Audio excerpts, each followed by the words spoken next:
Hello दोस्तों, स्वागत है आप सभी लोगों का राजस्थान एकेडमी पर।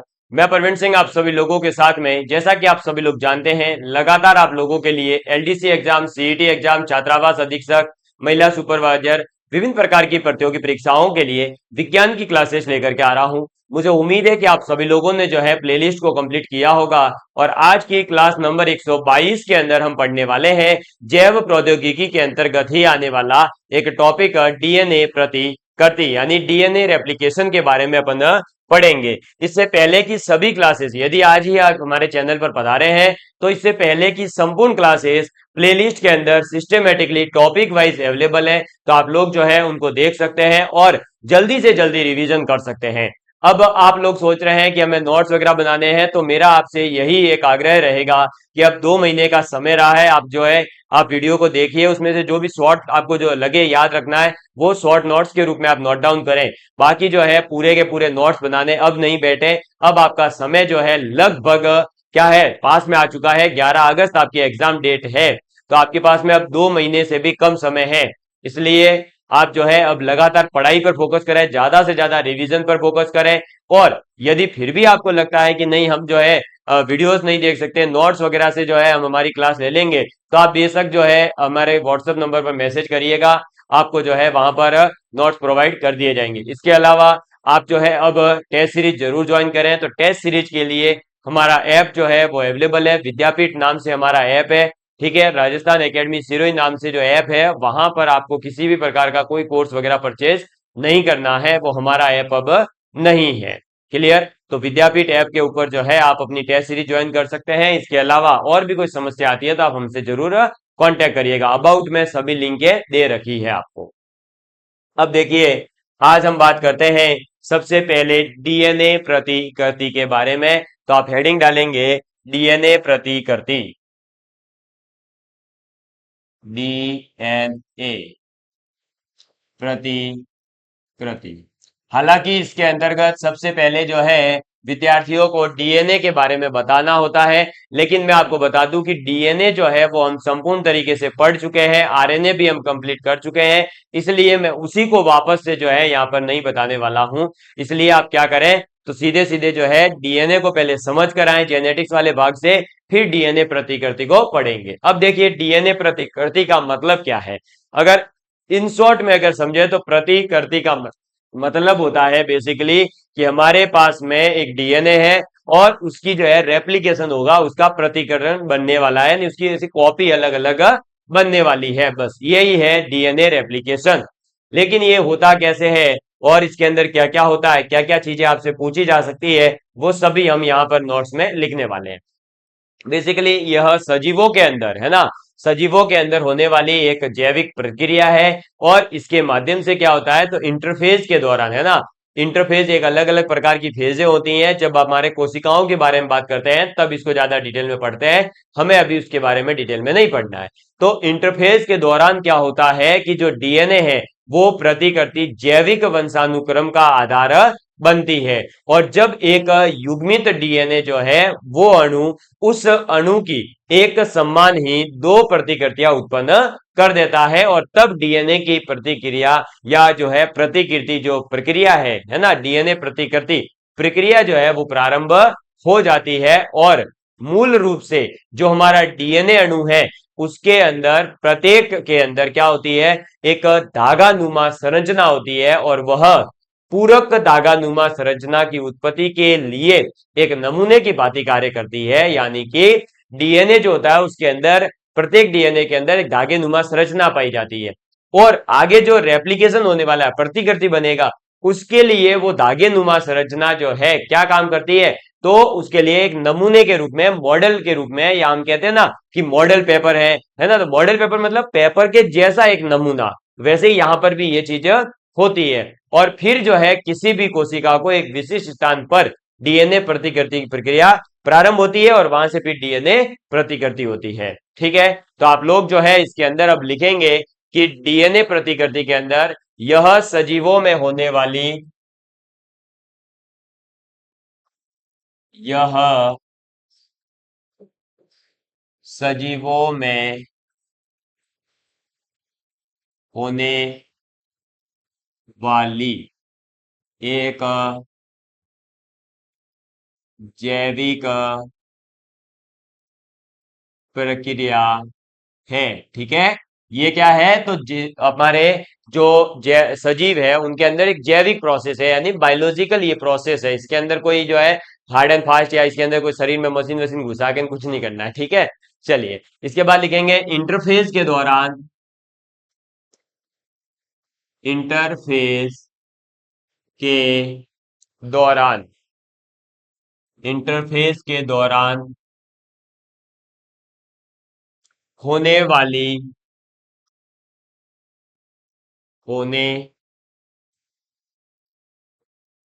होने वाली इंटरफेस के दौरान होने वाली डीएनए प्रतिकृति। डीएनए प्रतिकृति। ठीक है, डीएनए प्रतिकृति जैविक वंशानुक्रम। जैविक वंशानुक्रम।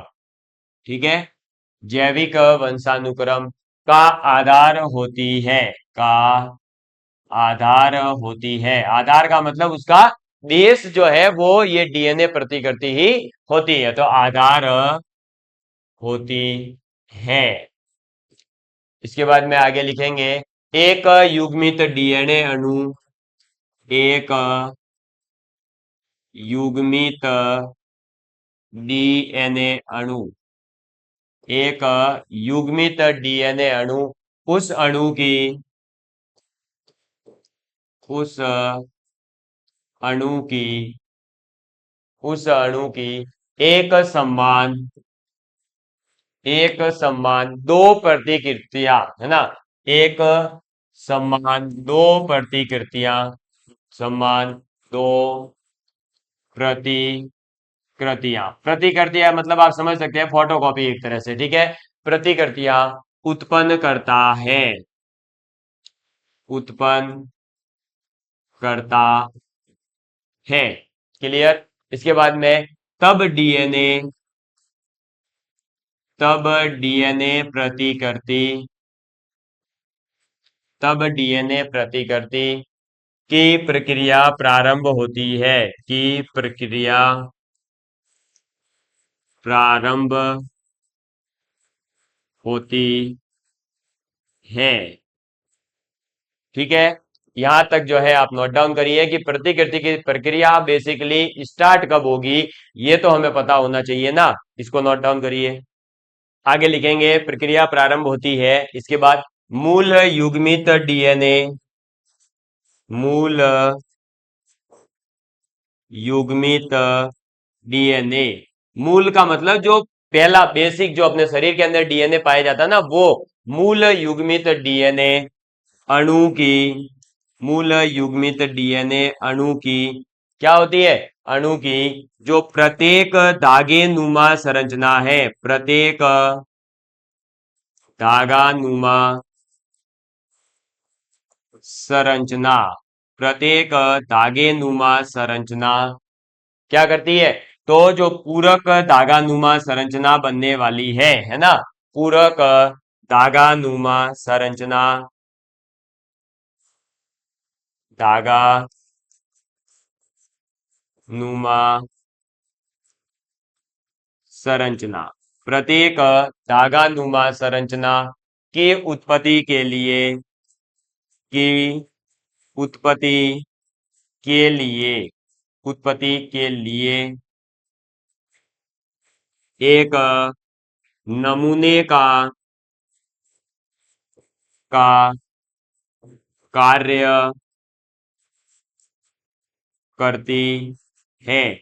नमूना मतलब वही मॉडल का कार्य करती है। ये बात आपको याद रखनी है कि जो हमारे पास में मूल युग्मित डीएनए है उसके अंदर पाए जाने वाली जो प्रत्येक धागा नुमा संरचना है वो पूरक धागा नुमा संरचना की उत्पत्ति के लिए एक नमूने की भांति कार्य करती है या उसके लिए नमूने के रूप में होती है। क्लियर? चलिए आगे बढ़ते हैं, फिर इसको नोट डाउन कर लीजिए। इसके बाद में चलिए अब देखिए, फिर इसके अंदर आ जाता है कि किसी भी कोशिका के अंदर एक पर्टिकुलर विशिष्ट स्पेसिफिक स्थान होगा वहां पर जो है डीएनए प्रतिकृति की प्रक्रिया प्रारंभ होगी। ऐसे नहीं है कि कहीं पर भी स्टार्ट हो जाए। तो आप लिखेंगे किसी कोशिका,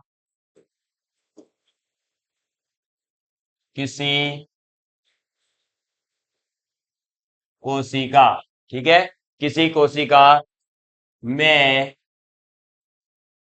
विशिष्ट स्थानों पर विशिष्ट स्थानों पर विशिष्ट स्थानों पर डीएनए प्रतिकृति प्रक्रिया, डीएनए प्रतिकृति प्रक्रिया, प्रतिकृति प्रक्रिया प्रारंभ होती है, प्रक्रिया प्रारंभ होती है।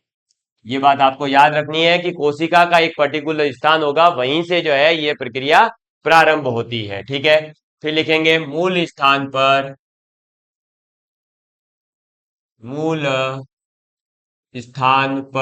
डीएनए, मूल स्थान पर डीएनए के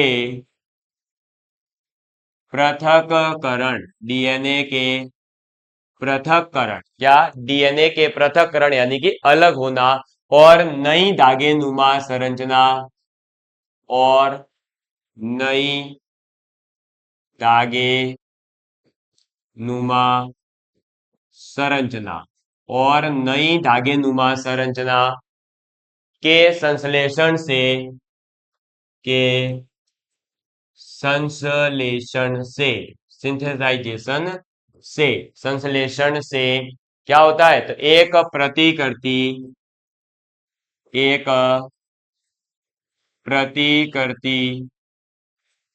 शाखा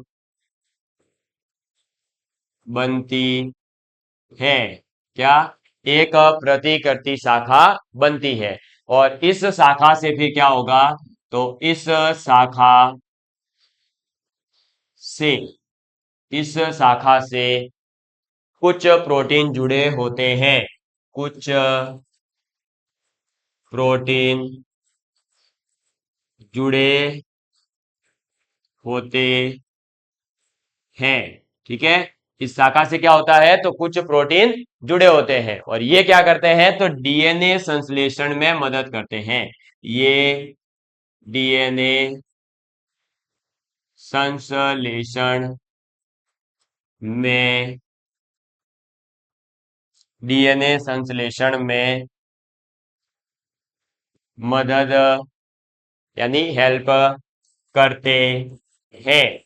अब ये मुझे पता है कईयों को लग रहा होगा पता नहीं क्या थ्योरी चल रही है, कब पूरी होगी। आप एक बार इसको लिखिए, ये सब चीजें आपके आगे कॉन्सेप्ट समझने के लिए काम आने वाली है। तो आप इसको नोट डाउन जरूर करिएगा, ठीक है। इसके बाद लिखिए नमूना रूपी धागा नुमा संरचना। जो नमूने के रूप में अपने धागा नुमा संरचना काम आ रही थी ना, उसकी बात हो रही है। तो नमूना रूपी धागा नुमा संरचना के संरचना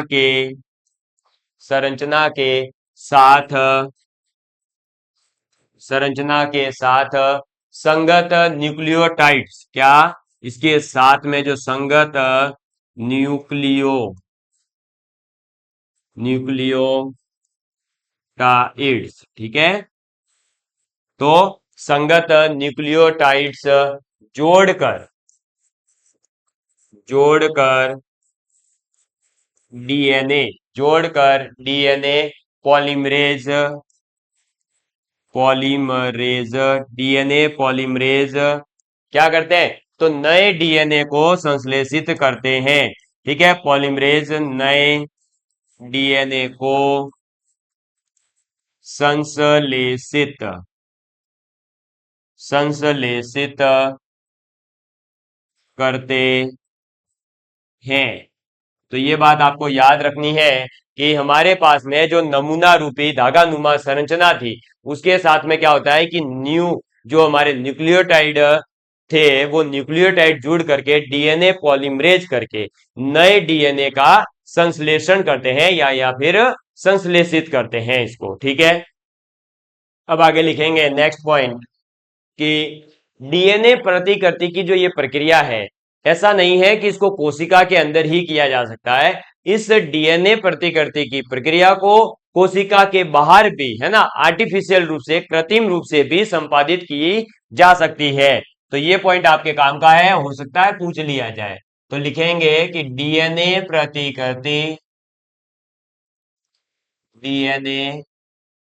प्रतिकृति कोशिका के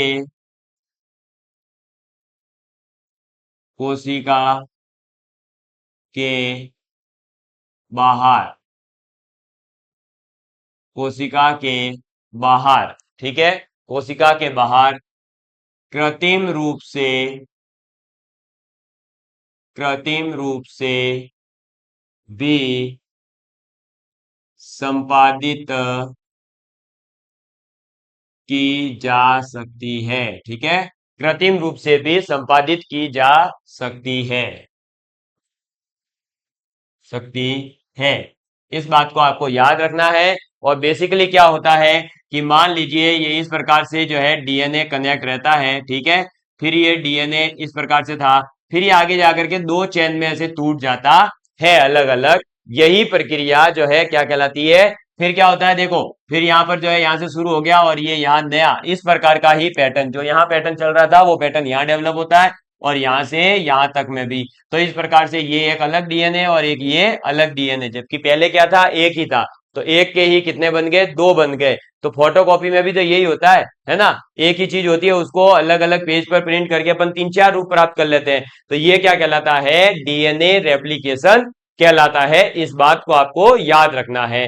और फिर इसके अंदर कोशिकाओं से जो अलग किए गए होते हैं, जो डीएनए पॉलीमरेज होते हैं, और जो हमारे द्वारा कृत्रिम रूप से डीएनए प्राइमर जो है या पॉलीमर्स का जो है बना करके हम क्या करते हैं, डीएनए संश्लेषण को प्रारंभ करवाते हैं। यानी क्या करते हैं, जो पहले आपको पता है जो कोशिका है उसके अंदर डीएनए पॉलीमरेज है, उनको वहां से अलग करते हैं, और एक कृत्रिम रूप से जो है अपन क्या करते हैं, डीएनए प्राइमर जो है वो बनाते हैं। फिर उस डीएनए प्राइमर और डीएनए पॉलीमरेज का जो है उपयोग करके डीएनए संश्लेषण की जो प्रक्रिया थी उसको प्रारंभ किया जाता है, और इसे फिर जो है कृत्रिम संश्लेषण का इस्तेमाल होता है, और वो क्या करता है, चक्रीय स्तर पर यानी लगातार कंटिन्यूअसली साइकिल्स के रूप में ये कार्य करता रहता है।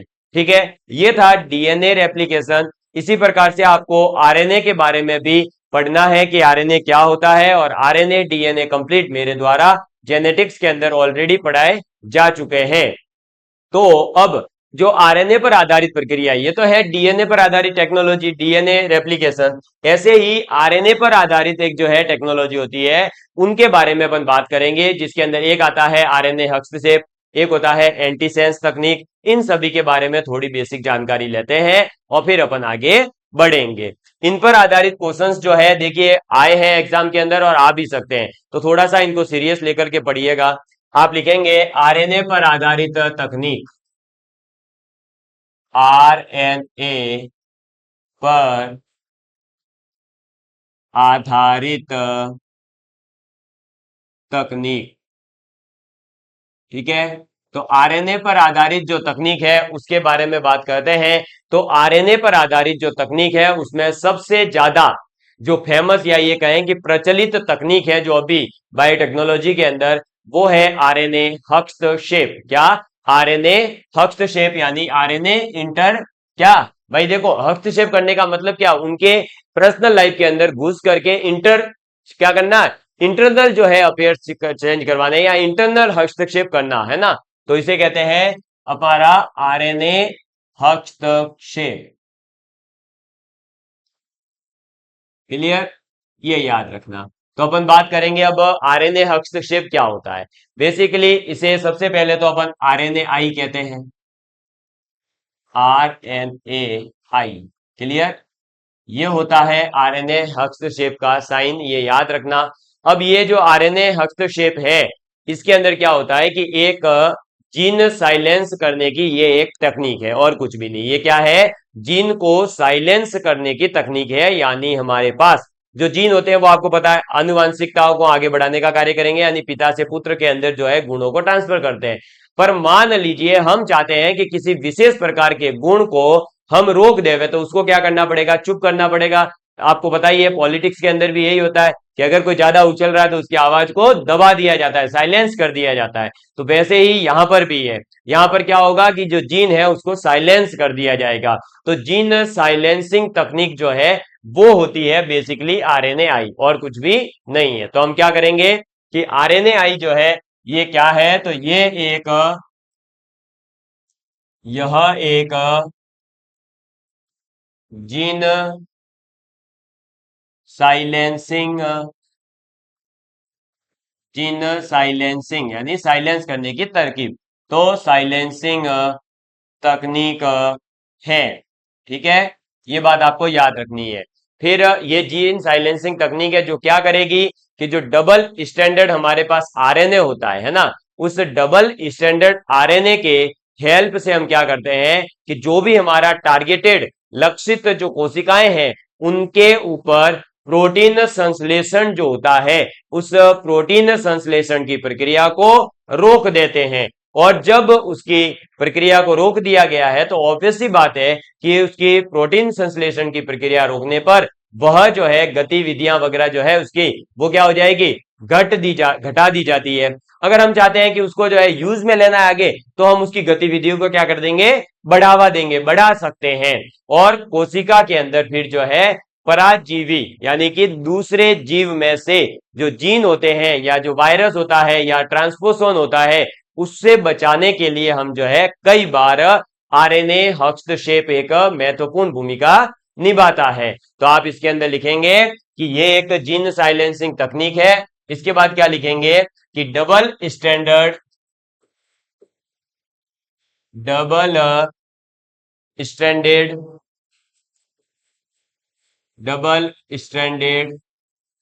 डीएनए, सॉरी आरएनए, अब की बात डबल स्टैंडर्ड आरएनए। ठीक है, डबल स्टैंडर्ड जो आरएनए है, तो डबल स्टैंडर्ड आरएनए के माध्यम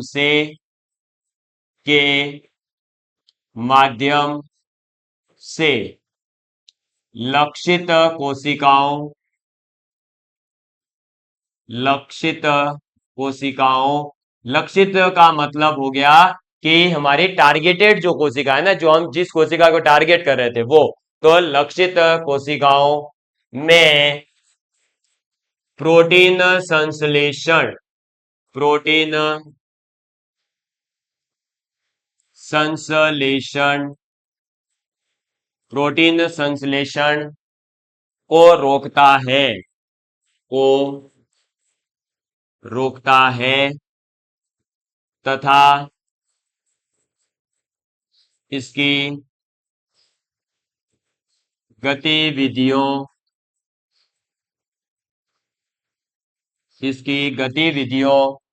को घटाता या बढ़ाता है। ठीक है, ये क्या करता है, तो इसकी जो गतिविधियां है उनको घटाता या फिर बढ़ाता है। कोशिका को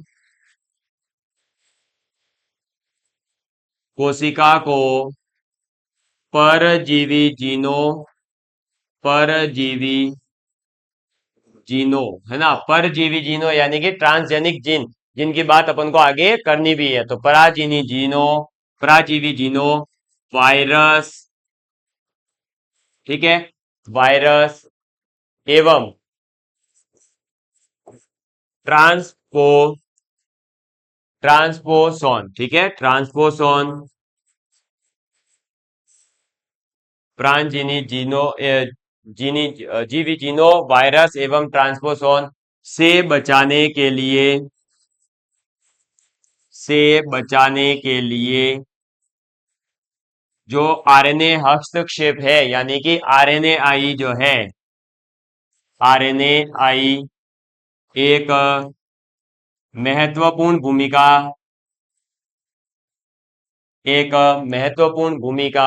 होती है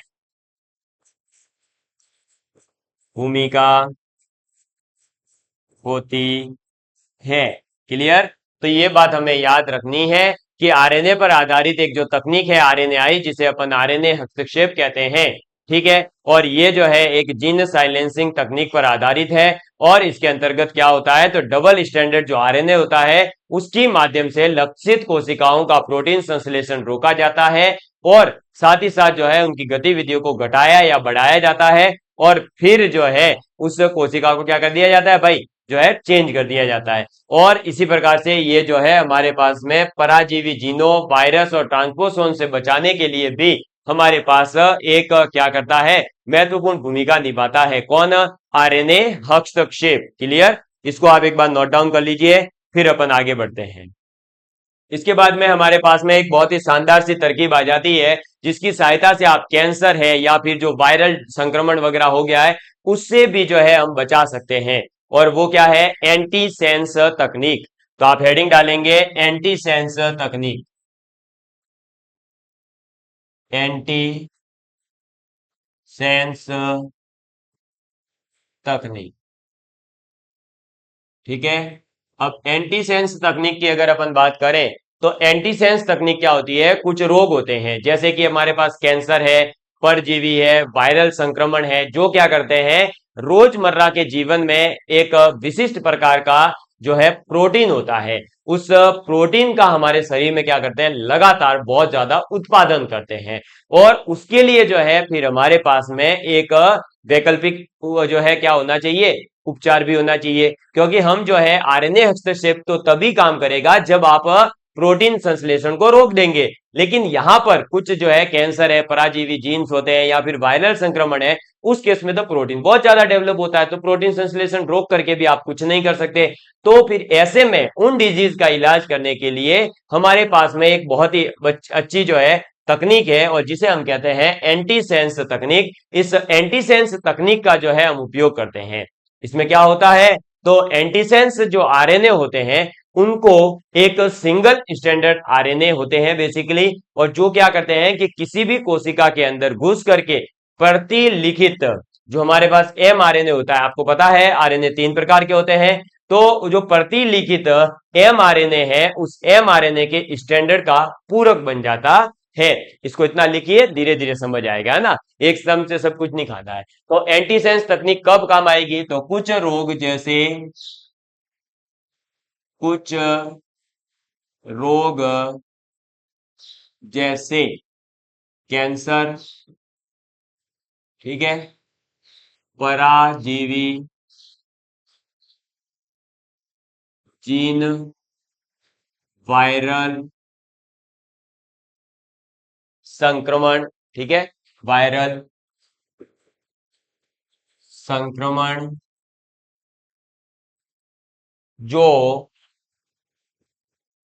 जो रोजमर्रा के जीवन, रोजमर्रा के जीवन में विशिष्ट प्रोटीन का, विशिष्ट प्रोटीन का क्या करेंगे, विशिष्ट प्रोटीन का उत्पादन नहीं, अत्यधिक उत्पादन, ये ध्यान रखना, अत्यधिक विशिष्ट प्रोटीन का अत्यधिक उत्पादन करते हैं, उत्पादन करते हैं। क्लियर? और जब हमारे पास में विशिष्ट प्रकार का उत्पादन होगा तो उनके लिए एक हमारे पास ऑप्शन में अल्टरनेट जो है उपचार होना चाहिए, तो एक वैकल्पिक उपचार, वैकल्पिक उपचार, ठीक है, वैकल्पिक उपचार, एंटी सेंस तकनीक, एंटी सेंस तकनीक, ठीक है, एंटी सेंस तकनीक, एंटी सेंस तकनीक के रूप में, के रूप में जाना जाता है। क्लियर? तो ये बात आपको याद रखनी है कि एंटीसेंस तकनीक जो है वो कुछ रोग है जैसे कि कैंसर वगैरह, इनमें अत्यधिक प्रोटीन डेवलप होता है, उनको रोकने के लिए ये उपचार है, और कुछ भी नहीं। ठीक है, अब आगे लिखेंगे कि एंटीसेंस आरएनए एक अब देखो आपको लग रहा होगा हम क्वेश्चन कैसे पूछेंगे, तो ये पूछ सकते हैं कि एंटीसेंस आरएनए जो है वो कैसा होता है। तो एंटीसेंस आरएनए एक सिंगल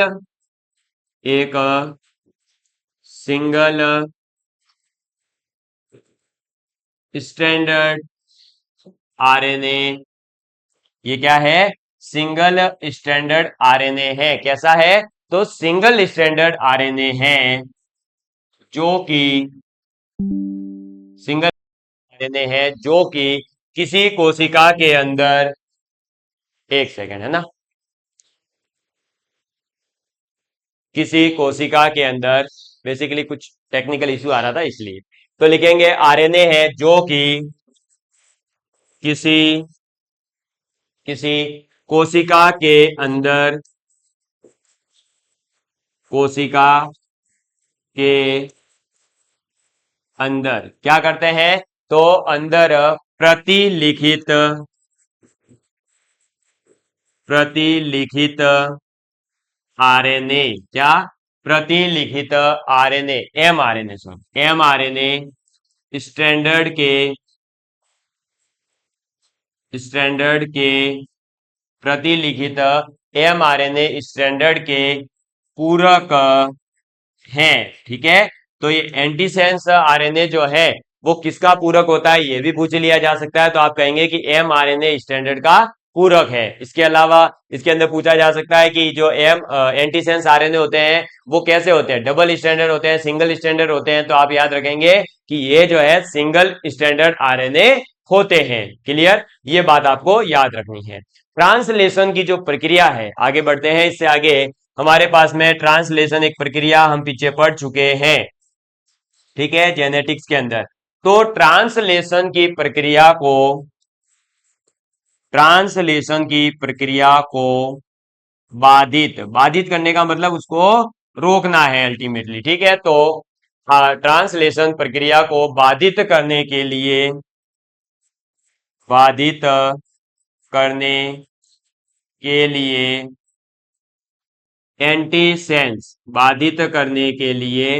एंटीसेंस आरएनए को एंटीसेंस आरएनए को क्या करते हैं, तो एंटीसेंस आरएनए को कोशिका में कोशिका में कोशिका में प्रवेश कराया जाता है, प्रवेश कराया जाता है। ठीक है, प्रवेश कराया जाता है। तो ट्रांसलेशन की प्रक्रिया अगर बाधित करनी है तो आपसे पूछा जा सकता है क्या करेंगे, तो एंटीसेंस आरएनए को कोशिका के अंदर भेज दो। वो अब आपसे ये भी पूछ लिया जाए कि मान लीजिए आपके शरीर की किसी कोशिका में जो है एंटीसेंस आरएनए चला जाए तो क्या होगा, तो आपके शरीर की जो ट्रांसलेशन की प्रक्रिया है वो बाधित होगी। ये ऐसे क्वेश्चन पूछा जाएगा। ठीक है, तो इसको जो है प्रवेश करवा करके ट्रांसलेशन की प्रक्रिया बाधित की जाती है। और यह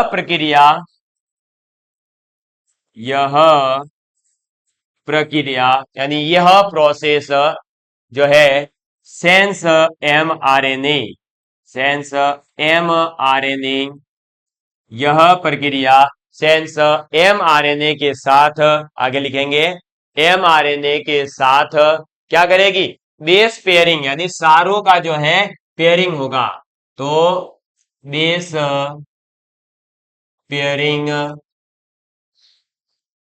पेयरिंग तथा आरएनए एंजाइम तथा आरएनएस एंजाइम आरएनएस एंजाइम क्या करेगा, तो आरएनएस एंजाइम की सक्रियता